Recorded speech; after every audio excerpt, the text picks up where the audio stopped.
Hi everyone, welcome to another episode of my mini blog.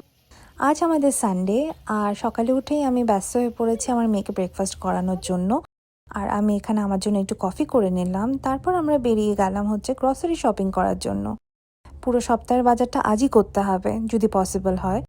আমি চলে গেলাম ওকে নিয়ে ইন্ডিয়ান মার্কেটে, আর অর্পণ চলে গেল পাশেই একটা চাইনিজ মার্কেট আছে সেখানে চিকেন কেনার জন্য। এখানে আমার মেয়ে আমাকে হেল্প করার চেষ্টা করছে আর আমিও বেশ ওর হাতে দিয়ে দিচ্ছি সবকিছু, নিয়ে ধরে বসে থাক। এরপর আমরা চলে যাই হোটেল হান্টিং করার জন্য, কারণ সামনেই ওর জন্মদিন। তো এখানে সব কিছু আগে থেকেই বুক করতে হয়, নাহলে পাওয়া যাবে না। আর যেহেতু আমাদের এবার লোকজন প্রচুর হয়ে যাচ্ছে, অলমোস্ট 75 পিপল, তো আমাদের এমন কিছু চাই যেটাতে ক্যাপাসিটি আসবে।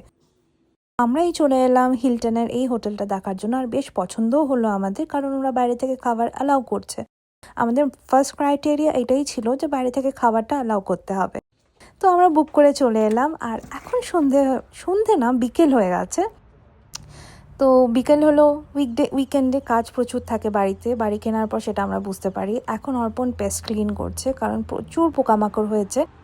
তো এখন ঘরের চারিদিকে ও এটা স্প্রে করে দিচ্ছে, আর তারপর আমি স্প্রিংকলার চালিয়ে দিলাম, কারণ গরমও পড়েছে। প্লাস যেগুলো জায়গাতে স্প্রিংকলারের কাজ হবে না, অর্পণ সেখানে গিয়ে জল দিয়ে দিচ্ছে। ব্যাকইয়ার্ডে নিজে থেকে স্প্রিংকলার চলছে, আর এখন আমার ঘরের মধ্যে এই যে চলছে জ্যামিং। এইসব করতে করতেই আমাদের ডিনারের সময় হয়ে গেল। তো আজকে অর্পণ বানালো চিলি চিকেন অ্যান্ড পোলাও। খুবই ভালো হয়েছিল খেতে, আর এটা ওর খুবই স্পেশালিটি। আর আমি বানিয়েছিলাম কুলফি।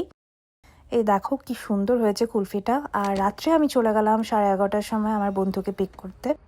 ও আসবে ফ্লোরিডা থেকে। ও কোথায় গেছিলো সেটা নেক্সট ব্লগে তোমাদের বলবো। তো স্টে টিউনড অ্যান্ড বাই।